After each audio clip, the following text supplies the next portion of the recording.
खबरों की शुरुआत इस वक्त की बड़ी और अहम खबर के साथ करेंगे।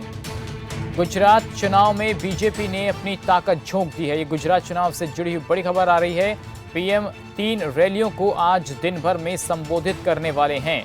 सुंदरनगर में पीएम मोदी ने विपक्ष पर निशाना साधा है और आज दिन भर में रैलियां होंगी। सुंदरनगर में प्रधानमंत्री मोदी का निशाना 2 बजे जंबूसर, शाम 4 बजे नवसारी में करेंगे चुनावी सभा।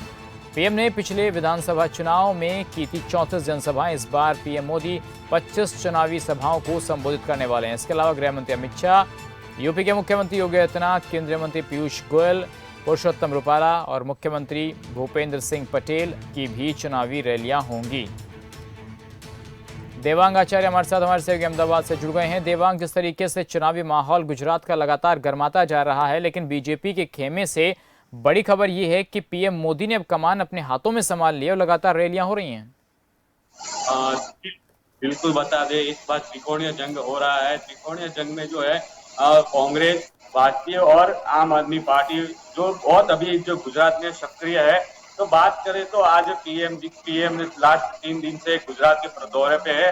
तो वो बात करें, उन्होंने अलग अलग जगह पे अलग अलग तरीके से जो सभाएं भरी है और वहाँ सीधा ही कांग्रेस के वक्त पे निशान साधा था। लेकिन कहीं ना कहीं आप बता दें कि अभी आज जो रैलियां हो रही है, रैलियां लगभग आज गुजरात के पहले जो चुनाव है, उसमें हो रही है।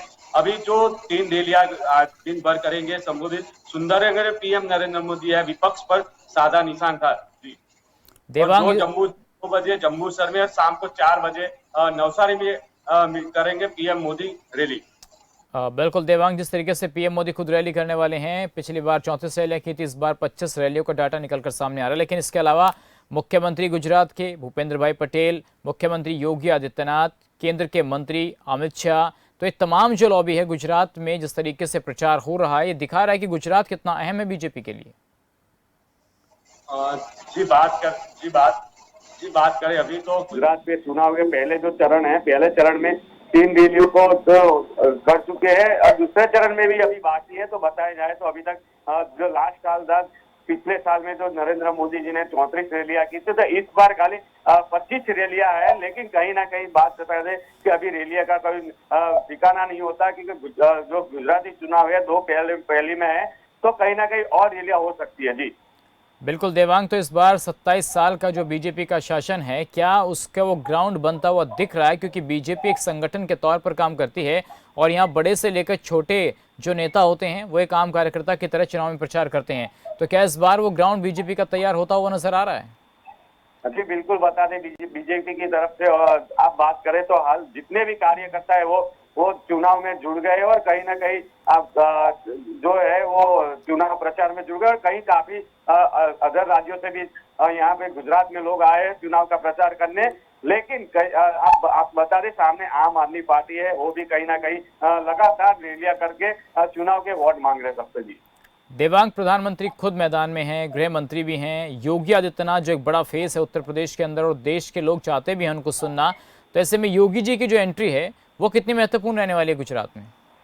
जी बिल्कुल बता दें तो उनका जो स्वागत है वो बुलडोजर है उससे ही करने वाले हैं। बुलडोजर जो सभा जहाँ होगी वहाँ उनके 2 बुलडोजर भी लगाए जाएंगे, क्योंकि योगी जी आदित्यनाथ जी को एक जो निशान दिया है बुलडोजर का, वो उनके शपथ करेंगे और जहाँ के भैया जो चुनाव की रैलियां है वहाँ सब जगह योगी जी आदित्यनाथ जी का महत्वपूर्ण सभा रहेगी जी। बिल्कुल देवांग, देखिए एक और सबसे महत्वपूर्ण बात यह है कि गुजरात से ही प्रधानमंत्री हैं, गुजरात से ही गृह मंत्री हैं। तो ऐसे में बीजेपी के लिए कितना अहम गुजरात का चुनाव रहने वाला है ये नजर भी आ रहा है। तो क्या और तैयारियां बीजेपी ने इस चुनाव के लिए की है? जी बता दें, बीजेपी ने पहले से ये तैयार किया है। हर जगह जो है कैंपेनिंग चालू है उनकी और कहीं ना कहीं चुनाव के लिए जो है आम जनता से क्या क्या विकास करना बाकी है, क्या क्या विकास होना चाहिए, उनकी पर्चियां भी बॉक्स में रखा है सब जगह, वो बॉक्स में डालेंगे और उसके ऊपर विशेष काम करेंगे जी। बिल्कुल देवांग, एक और सवाल ये है कि जिस तरीके से लगातार अलग अलग जाति के लोगों को साधने की कोशिश बीजेपी कर रही है, चाहे पटेल समाज की बात हो या फिर जो और अन्य समाज यहाँ पर गुजरात में है, उस हिसाब से नेताओं की भी ड्यूटी लगाई गई है। तो कौन से बड़े दिग्गज नजर आ सकते हैं चुनाव में? जो बात करें तो अभी हाल फिलहाल तो गुजरात के बड़े बड़े जो नेता है, वो दिग्गज नेता है, दिल्ली से आ रहे हैं और कहीं ना कहीं चुनाव के लिए प्रचार में जुड़े हुए हैं। लेकिन कहीं आम आदमी पार्टी भी सक्रिय है, तो इस बार भाजपा को है तो कहीं ना कहीं मात देने की आम आदमी पार्टी ने सोच रखी है। देवांग, कांग्रेस की भी एंट्री अब होने वाली है। देखिए, राहुल गांधी भी गुजरात में आने वाले हैं। लोग कह रहे थे कि राहुल गांधी चुनाव प्रचार में नहीं आ रहे हैं, तो राहुल गांधी की एंट्री हो जाएगी। तो ऐसे में कितना महत्वपूर्ण रहने वाला है बीजेपी के लिए और कांग्रेस के लिए, दोनों के लिए बैलेंस बनाना? जी बिल्कुल, बता दें जो हिमाचल में हुआ है कि अभी तक राहुल गांधी ने वहाँ कोई प्रचार नहीं किया, लेकिन गुजरात के अंदर एक हम बता दें कि गुजरात जो सबसे देशों में सबसे बड़ा आगे शहर है, और इतने में जो बता दें आपको कि गुजरात के अंदर अभी त्रिकोणीय जंग में राहुल गांधी भी उतर चुके हैं और उनके साथ अशोक गहलोत भी है, और जो कांग्रेस के दिग्गज नेता है वो भी आज यहाँ आ रहे हैं रैली में। बिल्कुल देवांग, देखिए, समझा जा सकता है किस तरीके से आम आदमी पार्टी के संयोजक मुख्यमंत्री अरविंद केजरीवाल यहाँ पर हैं, राहुल गांधी भी हैं और पीएम मोदी भी हैं। तो एक पूरा ये हॉट चुनाव बन गया है, बड़ा अहम चुनाव बन गया है गुजरात का। तो क्या ये लगता है कि राजनीतिक दल 27 साल के बीजेपी को चुनौती देने में कामयाब हो पाएंगे, विपक्ष के जो लोग हैं? जी बिल्कुल, बता दें अभी तक तो जो बात चल रही है उसमें तो यही दिखा रहा है कि भाई इस बार जो बीजेपी सरकार है उनको कहीं ना कहीं जनता भी नाराज है उनसे। भले विकास के काम किए उन्होंने, लेकिन कहीं बात बताए कि रोजगारी भी बेरोजगारी बढ़ चुकी है और कहीं ना महंगाई भी बढ़ चुकी है। गृहिणी ज्यादातर जो है, गृहिणी को तकलीफ पड़ती है घर चलाने, इसके लिए कहीं ना कहीं इस बार जो बीजेपी है उनको तकलीफ पड़ेगी। जी लेकिन देवांग, यहाँ पर एक सवाल ये भी है कि जिस तरीके के विकास की बात हो रही है गुजरात के अंदर, एक एंटी इनकम्बेंसी भी बन जाती है अगर आप लंबे समय तक लगातार शासन करते हैं तो। लेकिन 5 साल तो छोड़िए, 27 साल का सफर हो चुका है, तो उसको कैसे देखते हैं आप?